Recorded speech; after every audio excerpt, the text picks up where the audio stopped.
क्या आप कभी सोचते हैं कि जीवन में सच्चा सुख क्या है? क्या आप कभी सोचते हैं कि मृत्यु से कैसे निडर होकर जीना चाहिए? आज मैं आपको एक ऐसी कहानी सुनाने जा रहा हूँ जो आपको इन प्रश्नों का उत्तर देगी। आइए कहानी शुरू करते हैं। इससे पहले कि आप इस कहानी में खो जाइए, अभी इस चैनल को सब्सक्राइब कर ले। एक बार की बात है, एक नौजवान युवक बुद्ध के पास आता है और उनसे कहता है कि हे बुद्ध, क्या आप मेरे एक सवाल का जवाब देंगे? बुद्ध ने मुस्कुराते हुए कहा कि पूछो, क्या पूछना है। इसके बाद उस युवक ने कहा कि हे बुद्ध, मेरी उम्र अभी बहुत ज्यादा नहीं है, लेकिन मैं बहुत परेशान रहता हूँ, बहुत दुखी रहता हूँ। मैं आपसे ये जानना चाहता हूँ कि मेरे जीवन में अभी से इतनी दुख है, तो मेरी जिंदगी तो अभी बहुत बाकी है।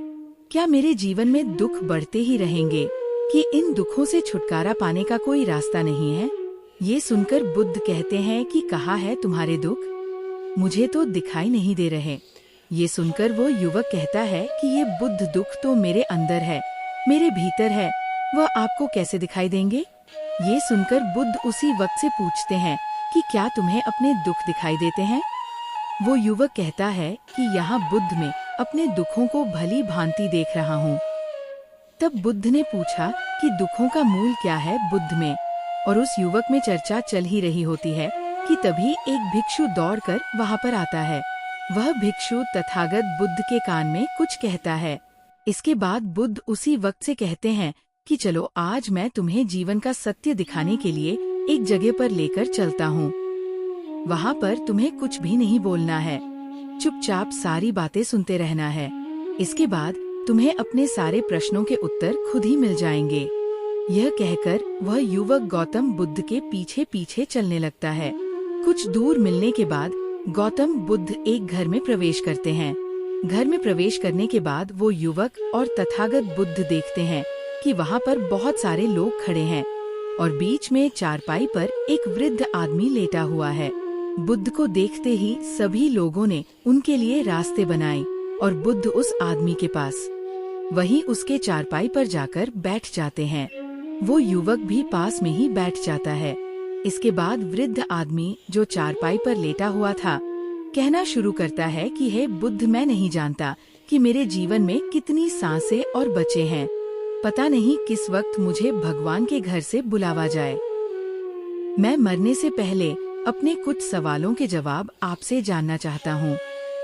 मुझे पता है कि उन सवालों के जवाब आप ही मुझे दे सकते हैं, इसीलिए मैंने आपको यहाँ पर बुलाया है।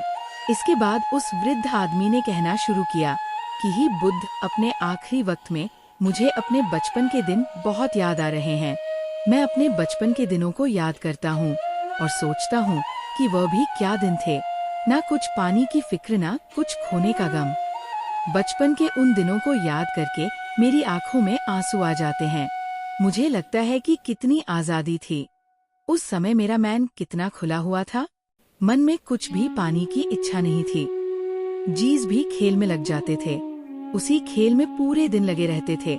लेकिन कुछ समय बाद जैसे जैसे मैं बड़ा होने लगा, वैसे वैसे लोग मुझे जिंदगी की दौड़ में आगे निकलने के लिए कहने लगे।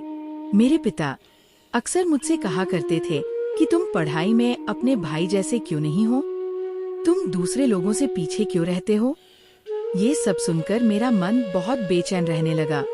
लोग मुझे बहुत ताने मारते थे, क्योंकि ना तो मैं खेल में अच्छा था और ना ही पढ़ाई में अच्छा था। सब लोग मुझे किसी और की तरह बनने के लिए कहते थे, और उन तानों से तंग आकर मैंने जीवन में कुछ हासिल करने का निश्चय किया। मैंने अपने आप से वादा किया कि मैं भी अपने भाई की तरह कामयाब इंसान बनूंगा, और इसके लिए मैं दिन रात मेहनत करने में लग गया। शुरुआत में बहुत मुश्किल है, बहुत निराशा हाथ लगी, लेकिन मैंने हार नहीं मानी और मैंने खुद अपना व्यापार खड़ा कर लिया। उसके बाद मुझे कुछ पाने का एहसास हुआ। मुझे बहुत खुशी हुई, क्योंकि जो लोग मुझे ताने देते थे वही लोग अब मेरे आगे पीछे घूमने लगे थे। कुछ वक्त बाद एक रईस बेटी के साथ मेरी शादी हो गई और उसके बाद मुझे लग रहा था जैसे मेरा जीवन स्वर्ग बन गया हो। कुछ साल बाद मुझे 2 बेटे प्राप्त हुए। दोनों बहुत ही सुंदर और हर्ष थे। अब मेरा मन मेरे बच्चों के लिए कुछ करने को उत्सुक हो गया।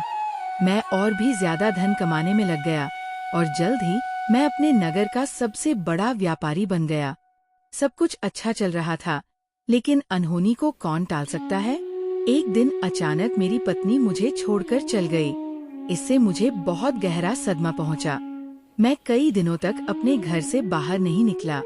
मेरे बेटे मुझे हिम्मत दे देते कि पिताजी माताजी तो नहीं रही और जो हो चुका वो वापस नहीं आ सकता, लेकिन हम दोनों भाई आपका हमेशा साथ देंगे, आपकी हमेशा सेवा करेंगे। आपको किसी बात की कोई चिंता करने की आवश्यकता नहीं है। और धीरे धीरे मैंने भी अपने मन को समझा लिया कि अब तो मुझे अपने प्रिय पत्नी के बिना ही जीना पड़ेगा। इसीलिए मैंने अपना मन अपने बेटों के साथ जोड़ लिया। उनकी खुशी में ही मुझे खुशी होती थी, उनके दुख में ही मुझे दुख होता था। इसके बाद मैंने कहा कि ही बुद्ध जीवन चक्र में अक्सर मुझे महसूस होता था कि आखिर जीवन क्या है, जीवन को उसके गहराइयों में कैसे जाना जाए। ये कैसे जाना जाए कि मैं कौन हूँ और मैं इस दुनिया में क्या करने के लिए आया हूँ। ऐसे तमाम सवाल मेरे मन में उठते रहते थे और मुझे आपके बारे में भी पता चला कि बुद्ध ऐसी ध्यान की प्रणालियाँ बताते हैं जिससे जीवन का मतलब समझा जा सकता है। लेकिन मैं हमेशा सोचता रहता था कि पहले मैं अपने जीवन से दुखों और परेशानियों को दूर कर देता हूँ, उसके बाद ध्यान में मैं अपना पूरा मन लगाऊंगा।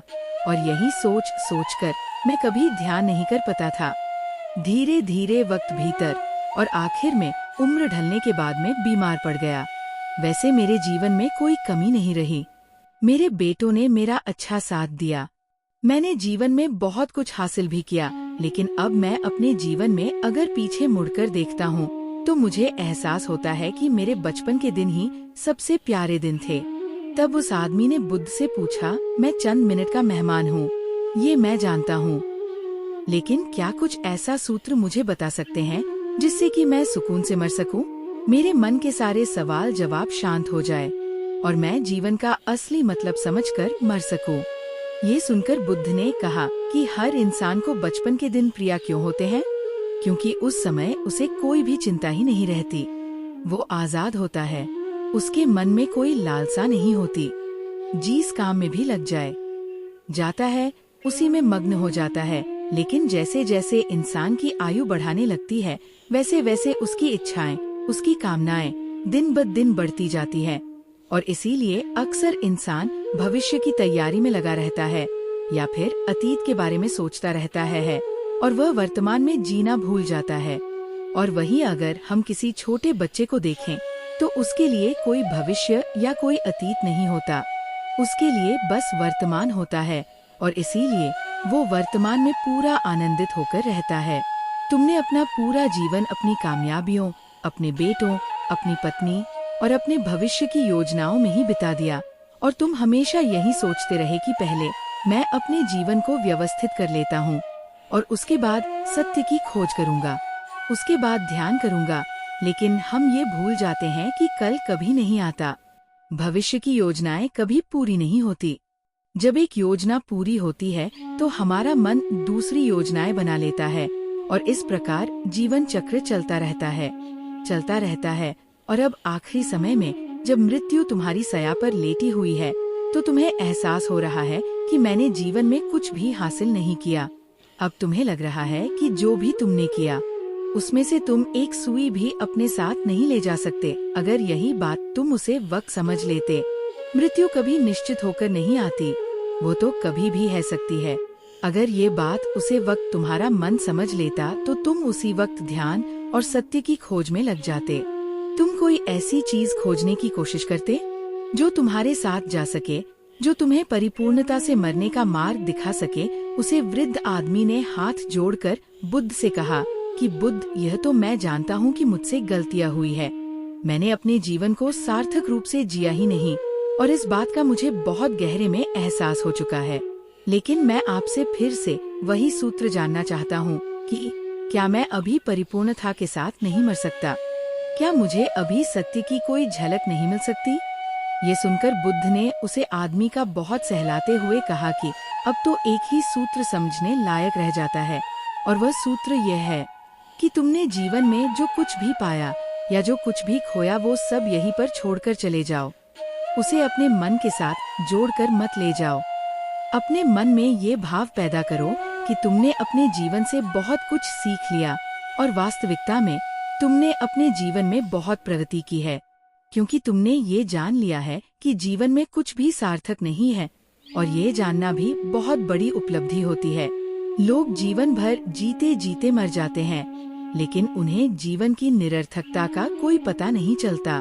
इसीलिए अभी अपने मन से सारे सवाल गिरा दो और ये भाव पैदा करो कि जीवन में जो कुछ जानने जैसा था वह मैंने जान लिया है, और अब जीवन में कुछ भी जानने जैसा नहीं बचा है। जब तुम इस भाव, इस बोध से भर जाओगे तो तुम बिल्कुल खाली होकर मृत्यु को प्राप्त हो जाओगे, और वास्तविकता में यही मरने की कला होती है। हमने जीवन में जो कुछ भी पाया, जो कुछ भी खोया, वह इसी दुनिया का था और वह यहीं पर रह जाएगा। हमारे साथ कुछ भी नहीं जाएगा। हम खाली जाएंगे, हम बिल्कुल खाली जाएंगे।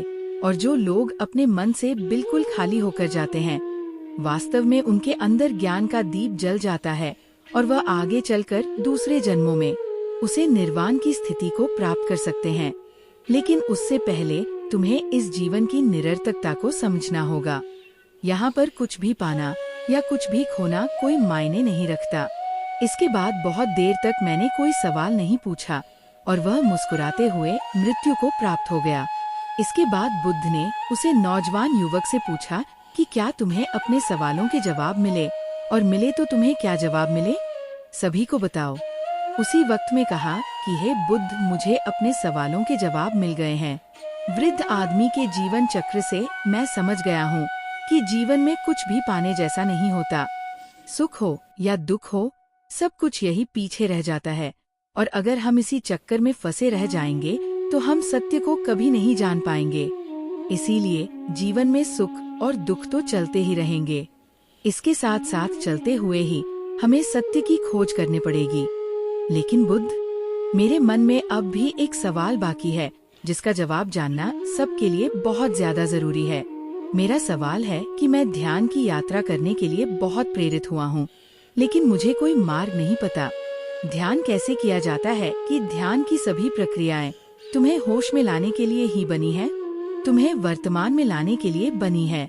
अगर तुम किसी भी काम को पूरी उपस्थिति के साथ, पूरे एकाग्र भाव से अपने आप को पूरा इकट्ठा करके कर सकते हो तो तुम ध्यान में ही होते हो। लेकिन हमारा ध्यान इधर उधर भट रहता है अपना कम करते करते वर्तमान में रहने के लिए। मैं तुम्हें एक छोटी सी विधि बताता हूँ जिसके जरिए तुम अपना काम भी कर सकते हो और ध्यान को भी समझ सकते हो। जब भी तुम चलते फिरते हो, उठते बैठते हो, सिर्फ अपने सांसों पर ध्यान लगाना शुरू करो।